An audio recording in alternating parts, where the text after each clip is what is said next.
Welcome to vegan TV. Bunny topic. తూర్పు సరిహద్దుల్లో భారత్కు మరో ముప్పు పొంచి ఉందా? పొరుగునే ఉన్న మిత్రదేశం బంగ్లాదేశ్ రేపు మరొక పాకిస్తాన్గా మారుతుందా? ఇప్పుడు దక్షిణాసియా దేశాలను కలవరపెడుతున్న అత్యంత కీలకమైన ప్రశ్న ఇదే. బంగ్లాదేశ్ మాజీ ప్రధాని షేక్ హసీనా కుమారుడు సజీబ్ వాజెద్ జాయ్ చేసిన తాజా హెచ్చరికలు ప్రస్తుత ఉపఖండంలో తీవ్ర ప్రకంపనలు సృష్టిస్తున్నాయి. సరిహద్దు అవతల జరుగుతున్న ఈ పరిణామాలు కేవలం ఆ దేశ అంతర్గత సమస్య మాత్రమే కాదని భారతదేశ భద్రతకే పెను సవాలుగా మారుతున్నాయని నిపుణులు ఆందోళన వ్యక్తం చేస్తున్నారు. అసలు బంగ్లాదేశ్లో తెర వెనుక ఏం జరుగుతుంది? పాకిస్తాన్ గూఢాచారి సంస్థ ఐఎస్ఐ అక్కడ ఎందుకు పాగా వేసింది? జైళ్ల నుంచి ఉగ్రవాదులను విడుదల చేయడం వెనుక ఉన్న కుట్ర ఏంటి?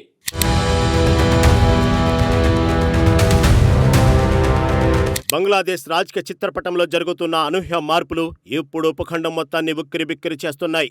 మాజీ ప్రధాని షేక్ హసీనా తనయుడు సజీబ్ వాజెద్ జాయ్ చేసిన తాజా హెచ్చరికలు కేవలం రాజకీయ ఆరోపణలుగా కొట్టి పారేలేనివి. సరిహద్దు అవతల నుంచి వస్తున్న ఈ పరిణామాలు పొరుగు దేశాల గుండెల్లో రైళ్లు పరిగెత్తిస్తున్నాయి. అగ్నికి ఆజ్యం పోసినట్లుగా ఉగ్రవాద మూలాలు మళ్లీ బలపడుతుండటం సర్వత్రా కలవరం రేపుతోంది. పుండు మీద కారం చల్లినట్లు అక్కడి జైళ్ల నుంచి ప్రమాదకరమైన తీవ్రవాదులను బయటకు వదలడం తీవ్ర ఆందోళన కలిగిస్తోంది. దేశ భద్రతను గాలికొదిలేసి కొందరు వ్యక్తులు స్వార్థ రాజకీయాల కోసం పక్కదారి పడుతున్నారు. ఈ తరుణంలో ఇరుగు పొరుగు దేశాలు అప్రమత్తంగా లేకపోతే వినాశనం తప్పదని నిపుణులు హెచ్చరిస్తున్నారు. అస్థిరత అలుముకున్న ఏ ప్రాంతమైనా ఉగ్రవాదానికి అడ్డాగా మారడం చారిత్రక సత్యం. ఉప్పు ఉన్నవాడు నీళ్లు తాగుతాడు, తప్పు చేసినవాడు శిక్ష అనుభవిస్తాడు అన్నట్లుగా నేరస్తులకు అండగా నిలిచే ప్రభుత్వాలు చివరికి సొంతొగయి తామే తవ్వుకుంటాయి. బంగ్లాదేశ్ గడ్డపై మతతత్వ శక్తులు పడగవిప్పుతుండటం భారత్కు కూడా పెద్ద సవాల్గా మారుతుంది. ఉగ్రవాదం ఏ రూపంలో వచ్చినా అది పెను ప్రమాదమేనని గత అనుభవాలు మనకు స్పష్టంగా నేర్పించాయి. ఈ సున్నితమైన అంశంపై కేవలం మౌనం వహిస్తే భవిష్యత్తులో మూల్యం భారీగా చెల్లించాల్సి వస్తోంది.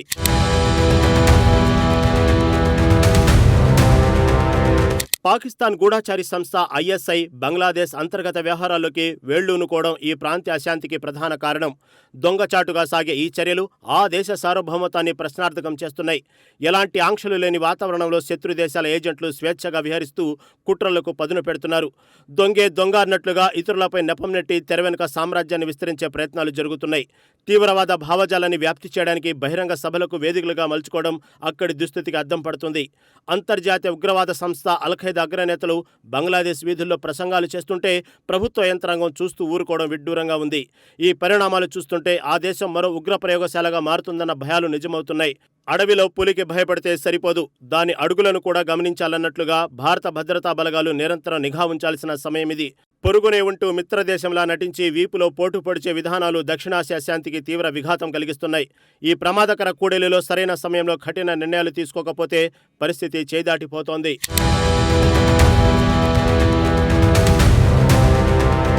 దాదాపు 4000 కిలోమీటర్లకు పైగా సాగే సుదీర్ఘ భారత్ బంగ్లాదేశ్ సరిహద్దు ఇప్పుడు అత్యంత సున్నితమైన ప్రాంతంగా రూపాంతరం చెందింది.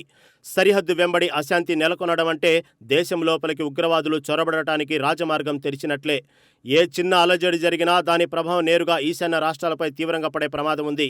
అల్లకల్లోలంగా మారిన పరిస్థితుల నుంచి తప్పించుకోవడానికి నేరస్తులు సరిహద్దులు దాటేందుకు ప్రయత్నిస్తున్నారు.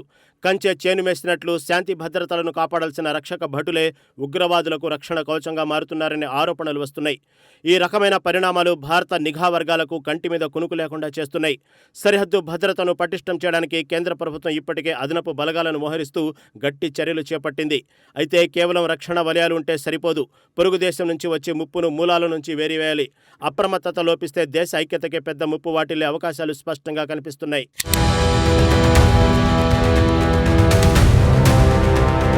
బంగ్లాదేశ్లో ప్రజాస్వామ్య మూలాలు దెబ్బతింటున్న తీరు ప్రపంచ దేశాలను కూడా ఆశ్చర్యానికి గురిచేస్తోంది. మానవ హక్కుల ముసుగులో తీవ్రవాద శక్తులకు పెద్దపీట వేయడం అత్యంత ప్రమాదకరమైన పరిణామం. జైళ్ల నుంచి విడుదలైన వేలాది మంది కరుడుగట్టిన నేరస్తులు మళ్లీ సమాజంలోకి వచ్చి అలజడులు సృష్టిస్తున్నారు. ఈ నిర్ణయాల వల్ల కలిగే దీర్ఘకాలిక నష్టాన్ని అక్కడి పాలకులు గ్రహించలేకపోతున్నారు. ఉగ్రవాదం అనేది ఎల్లప్పుడూ ఒక దేశం పరిధిలో ఉండేది కాదు. అది వేగంగా చుట్టుపక్కల ప్రాంతాలకు పాకుతుంది. బంగ్లాదేశ్ కనుక ఉగ్రవాదానికి అడ్డాగా మారితే పశ్చిమ దేశాలు కూడా దీని దుష్ప్రభావాలను ఎదుర్కోక తప్పదు.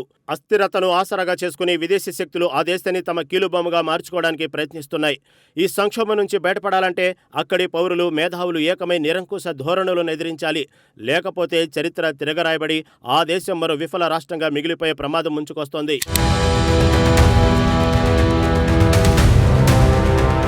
ఈ సంక్లిష్ట పరిస్థితుల నుంచి బంగ్లాదేశ్ బయటపడాలంటే కఠినమైన ప్రక్షాళన చర్యలు అత్యవసరంగా చేపట్టాలి. విద్వేషాన్ని రెచ్చగొట్టే శక్తులను ఉక్కుపాదంతో అణిచివేయకపోతే దేశం అతలాకుతలమయ్యే అవకాశం ఉంది. ఇంటిని కాల్చి బూడిద చేశాక దీపం పెట్టినా లాభం లేదన్నట్లుగా సమయం కరిగిపోయిన తర్వాత పశ్చాత్తాపపడే ప్రయోజనం ఉండదు. భారత్ సహా ఇతర సార్క్ దేశాలు ఈ పరిణామాలను నిశితంగా గమనిస్తూ దౌత్యపరమైన ఒత్తిడిని పెంచాలి.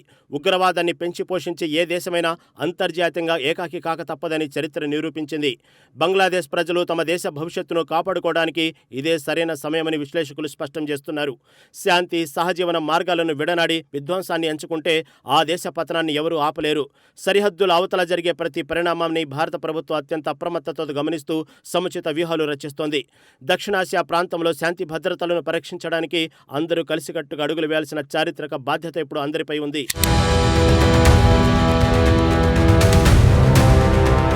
బంగ్లాదేశ్లో మారుతున్న రాజకీయ సమీకరణాలు, తీవ్రవాద శక్తులకు అందుతున్న ఆశ్రయం ఎంతటి ప్రమాదకర పరిణామాలకు దారితీస్తున్నాయో ఈ విశ్లేషణ ద్వారా స్పష్టమవుతోంది. భారత్ వంటి మహాదేశానికి సరిహద్దుగా ఉన్న ప్రాంతంలో ఇలాంటి అస్థిరత నెలకొనడం దేశ రక్షణకు క్షణగణన లాంటిదే. ఏ చిన్న అలజడి జరిగినా దాన్ని మూల్యం భారీగా చెల్లించాల్సి ఉంటుందన్న హెచ్చరికలను ఇకనైనా పాలకులు గమనించాలి.